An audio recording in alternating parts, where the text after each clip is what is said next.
σύγκρουση. Όσον αφορά τώρα τη θέση των κυβερνήσεων, εγώ διαφωνώ λίγο με την παρουσίαση του κυρίου Κύρκου, αλλά του Κίρτσου, συγγνώμη, που τον θυμήθηκα. Αλλά. Μια χαρά είναι ο Κύρκος. Ναι, αλλά. Και ο παλιός και ο καινούριος. Ο Κύρκος τώρα, άμα υπήρχε, πού θα ήταν, στο ποτάμι?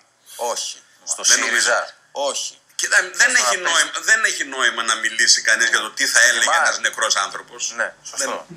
Δεν έχει νόημα τίποτα. Όχι, σκέφτεσαι, ρε παιδί μου, λες τι θα έκανε ο Ναπολέον σήμερα. Το έχω σκεφτεί πάρα πολλές φορές, αλλά κάθε φορά καταλήγω στο συμπέρασμα μην το σκέφτεσαι. Άστο, γιατί δεν έχει νέα άσκοπο. Ο άνθρωπος, τι να σκεφτούμε τώρα. Συγχωρεμένος είναι τώρα. Τι να κάνουμε εμείς, πού θα ήταν. Ξέρετε, εμένα ψηλή κουβέντα, δώστε μου για την ψυχή μου, πάρτε. Καταλαβαίνετε μερικές φορές. Ναι, είναι δηλαδή όλο αυτό το πράγμα. Με τους Κινέζους τι γίνεται, Φιλιππίδη, τώρα? Εξαιρετικά. Ό,τι θέλετε, κύριε Πορτοσάλτε μου. Εδώ είμαστε. Κύριε Κίρτσο, συνεπώς αυτό το μέτωπο για το οποίο μας μιλάει ο ΣΥΡΙΖΑ και φαντάζομαι δεν την έχω ακούσει στην κυβέρνηση στην ολότητά της, για το περίφημο μέτωπο του Νότου υπάρχει.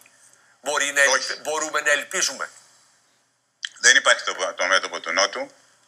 Γιατί? Διότι η Πορτογαλία και η Ιρλανδία, γιατί και Νότο θεωρούσαν και την Ιρλανδία, έχουν αφήσει πίσω τα μνημόνια. Η Ιρλανδία δανείζεται διαθέτοντας τα δεκαετή ομόλογα 3 ή 1,2, κάτι εντυπωσιακά χαμηλό. Συνεπώς δεν έχει και κανένα νόημα για αυτούς να κάνουν μέτωπο, διότι αυτοί έχουν φύγει από τη διακεκαμένη ζώνη. Η Πορτογαλία με 2,4 και ήδη προπληρώνουν τα δάνεια, προεξοφλούν τα δάνεια του Διεθνούς Νομισματικού Ταμείου που έχουν επιτόκιο 4 με 4,5%. Sorry, δηλαδή έχουμε μείνει μόνοι μας. Εκεί διαφωνώ. Σε αυτό διαφωνώ. Λοιπόν, μια στιγμή, μην διαφωνήσετε τώρα. Μην διαφωνήσετε τώρα και κύριε Κίρτσο, δώστε μου και εμένα την. Όχι, διαφωνώ για την Ιρλανδία και την Πορτογαλία. Κρατήστε το, μην ανησυχείτε. Εδώ είμαστε. Εμείς δεν φημώνουμε κανέναν. Είμαστε δημοσιογραφικό μνημείο αντικειμενικότητας. Αλλά πείτε μου, θέλω. Ωραία, εξακολουθήστε, λήξτε το, γιατί έχω μία ερώτηση εκκρεμή στον Φιλιππίδη. Αυτό. Εντάξει. Λοιπόν, εν πάση περιπτώσει, η Ιρλανδία και η Πορτογαλία έχουν πάρει το δρόμο του. Αν ήμασταν και εμείς σωστοί, θα είχαμε βγει από το μνημόνιο. Είμαστε οι μόνοι που μπήκαμε μέσα και σφινωθήκαμε στο μνημόνιο. Λοιπόν, η Ισπανία κατάφερε να μην μπει στο μνημόνιο. Αναπτύσσεται αρκετά δυναμικά, αυξάνεται η κατανάλωση. Και η Ισπανία και η Ιταλία έχουν στάτους ή θέλουν να έχουν στάτους μεγάλης ευρωπαϊκής δύναμης. Επομένως, αρνούνται να μπουν στο ίδιο τσουβάλι με την Ελλάδα. Άρα, πού θα βρούμε συμμάχους? Εμείς γιατί αυτοβασανιζόμαστε όμως, αυτό δεν καταλαβαίνω. Δεν βγαίνουμε, έλατε. Αυτοβασανίστηκε ο Σαμαράς.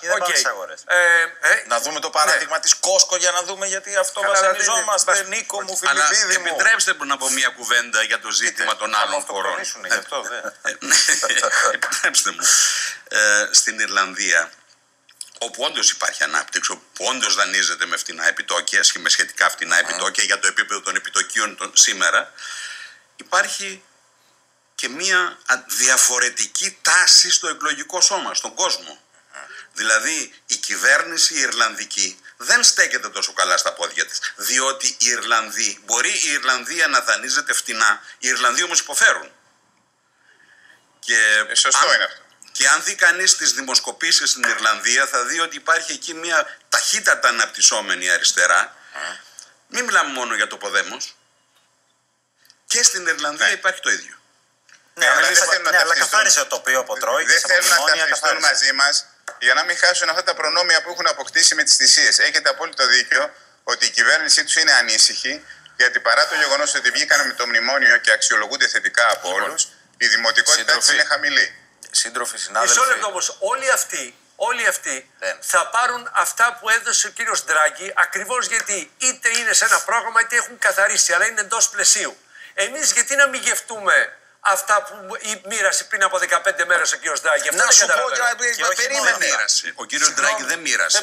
Δεν λέγατε να τυπώσει χρήμα ο κύριος Ντράγκη? Γιατί το τυπώνει λοιπόν? Εμείς γιατί να μην πάρουμε από αυτό το χρήμα? Ο κύριος Ντράγκη έκανε ένα πρόγραμμα μείωσης των επιτοκίων. Αυτό είναι. Δηλαδή ρίχνοντας χρήμα στην αγορά, ελπίζω να μειωθούν τα επιτόκια. Εμείς γιατί να μην πάρουμε από αυτό το χρήμα? Η απάντηση είναι στο ρεπορτάζ του Φιλιππίδη για την Κόσκο. Ορίστε. Επιτρέψτε μου, διότι. Και εκεί είναι γι' αυτό, διότι έχουμε έρθει και 2 μέρες από τη στιγμή που ήρθαμε και τους υποδεχθήκαμε και χαρήκαμε που ήρθαν και όλα τα σχετικά. Έχουν διώξει τους Κινέζους. Συμπλήρωσε ότι αυτά είναι αυτά που μπορώ να κάνω εγώ. Πολύ καλά τι γίνεται. Αλλά ανάπτυξη θέλει δημοσιονομική πολιτική. Παρατάω και φεύγω. Αυτό που κάνει ο Ντράγκη, σωστό είναι. Αλλά δεν φτάνει, διότι αυτό που, εάν μείνει μόνο του, το μόνο που μπορεί να προκαλέσει είναι χθες λέγατε ότι οι Γερμανοί δεν επιτρέπουν να τυπωθεί ευρώ όπως κάνει ο Μπερνάγκη στη ΣΥΠΑ. Το κάνει λοιπόν. Εμείς γιατί είμαστε απ' έξω. Αυτό δεν καταλαβαίνω. Μα δεν είμαστε απ' έξω ακόμα. Ποιος το πει αυτό? Μέχρι να γίνει πλαίσιο πρόγραμμα είμαστε απ' έξω. Γιατί δεν θα γίνει? Είμαστε και δεν είμαστε. Και δεν θα υπάρξει πρόγραμμα. Ποιος σας το είπε αυτό? Δεν θα υπάρξει πρόγραμμα. Γιατί δεν θα υπάρξει πρόγραμμα? Ποιος σας το είπε αυτό? Το μεσοπρόθεσμο λέτε. Που ετοιμάζει ο ΣΥΡΙΖΑ. Αυτό που θα παρουσιάσει ο ΣΥΡΙΖΑ, προφανώς. Η διαφορά είναι ότι το πρόγραμμα αυτό δεν θα συνταχθεί στα γραφεία του ΙΟΒΕ από τον κύριο Στουρνάρα, αλλά θα συνταχθεί από την κυβέρνηση. Αυτή είναι η διαφορά. Και γιατί να εγκριθεί όμως από τους εταίρους το συγκεκριμένο πρόγραμμα? Το ΙΟΒΕ τα έχουμε με την Τρόικα.